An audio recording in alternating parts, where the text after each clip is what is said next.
Hello and welcome back to yet another episode of Talks at Fatherland. Today we'll be talking about the Scramble for Africa.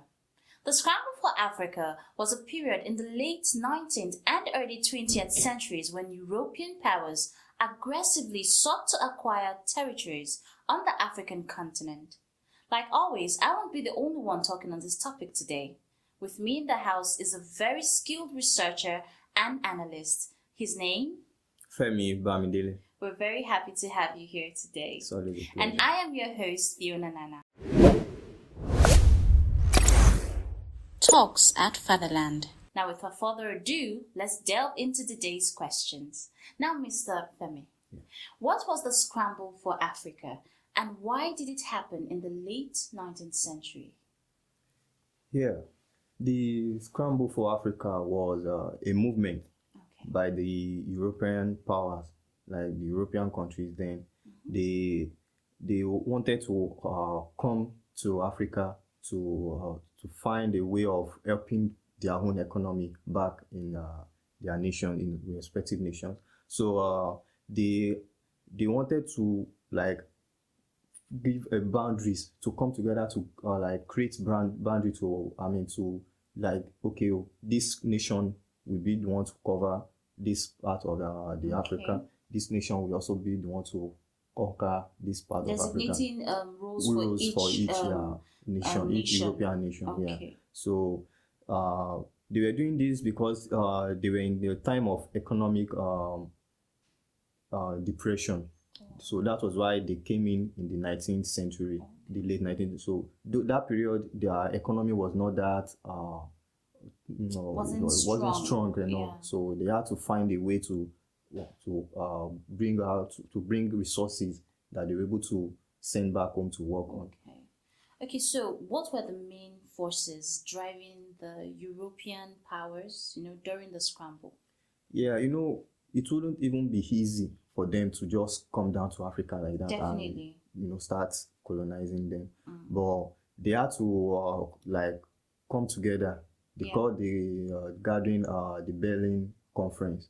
So it was during that conference that they made rules and regulations that each nation follow. Okay, you will go here, you will go here. Then they also they were able to get informations they needed to enter into Africa. And then, so it was mainly that Berlin Conference that gave them that edge. They came together as one to split themselves around Africa. Interesting.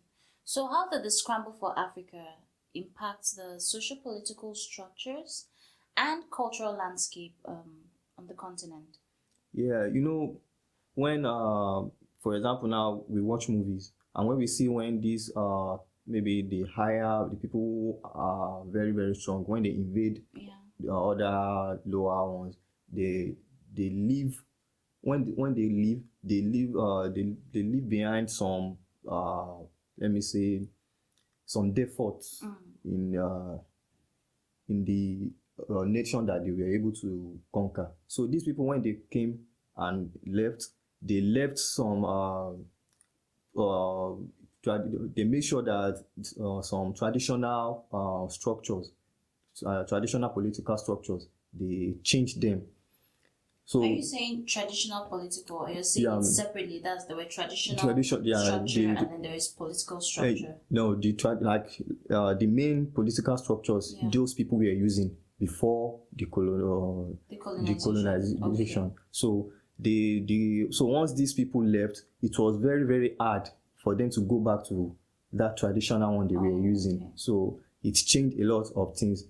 Also, the culture that they were also following, then they brought their own. They ruled for so many years, so it had affected them. So all these things, it was very, very hard for them to go back to that one.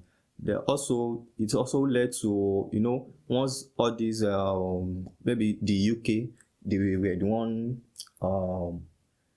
colonizing some part. Yes. The German and maybe the Italians. So these people they created borders, artificial borders. So these borders entered into different nations. It might they don't even care about the ethnic group or the any social cultural stuff of the nation. They just created the borders. So these borders are the ones that are now causing conflicts even to this day now in some nations, because those nations are now trying to fight back to collect that their land, but it's now very, very hard for them to do. So what were the major impacts of European colonization on Africa? Yes, there were various impacts of the colonization on Africa. Some were economic disparity. These people, when they came, they tried to improve the economy, but once they left, it was so hard for the people they left it for to be able to cope with the go on with the way the economy was. So they just scattered everything, and the economy didn't go well like that. Then the next one was the conflict that arose from the borders. So these conflicts are it has been there ever since, even till now, because people, some are trying to reclaim their land while the others won't want to give it up. So it is not something it's not something that will leave anytime soon, as I'm looking at. But it's going to be continuous situation. Yeah. So another impact the colonization had on the African nation was the extraction of resources.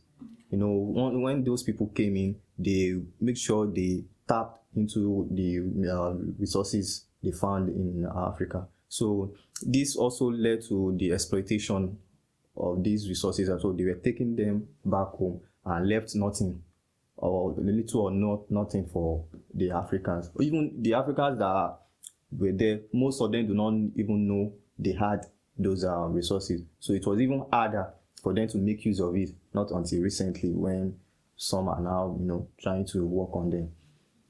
So I would like you to highlight key resistance movements during this period. Absolutely. There were,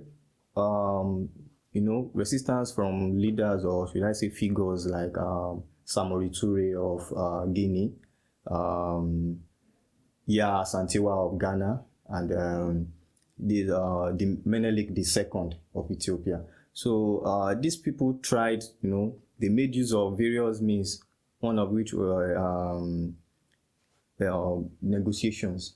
They tried to negotiate with these European powers.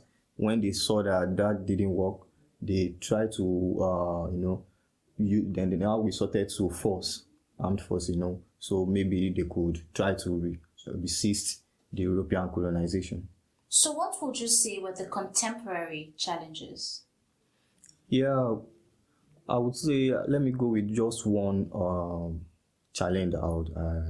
I try to pick from the whole colonization, is the economy of most African nations has never been the same ever since they left. So we find it very hard, to bring it to their own level. Yet we still, continue to, live by what it is what they left. And we still have our own traditional values and, in line with what you said about the impact affecting our economy. Yeah. In what ways did it actually affect the economy? How? Yeah, the colonialism legacy left behind artificial borders. Okay. So these artificial borders, like I said, it's even one of the main reasons we have conflicts between nations. So once this conflict happens, it's like have some very major adverse effects on the nations. So before they would want to focus on the conflict, focus on running the country. So it will be very hard for them to have a grasp on the economy. So they have to settle one first before coming to work on the economy. Then another one is governance challenges.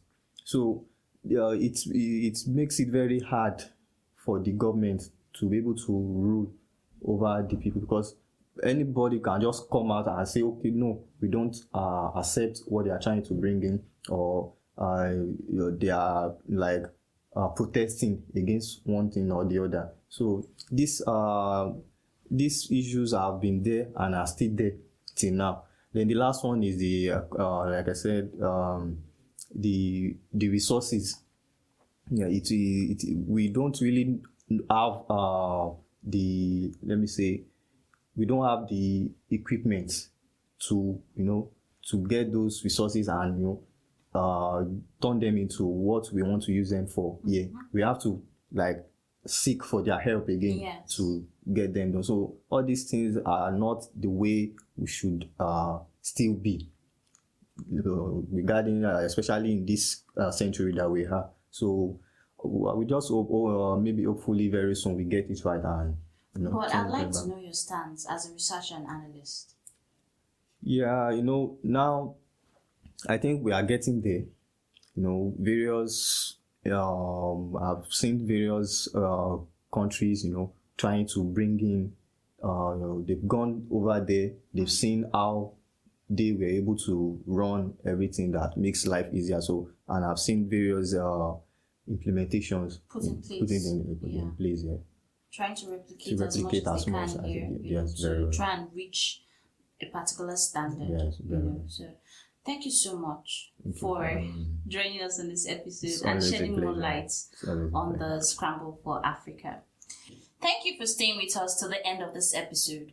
Please work with the Fatherland Foundation by making your donations. Kindly find the link below or visit fatherlandfoundation.org to make your donations. Till next time, I remain your host, Fiona Nana. Bye for now.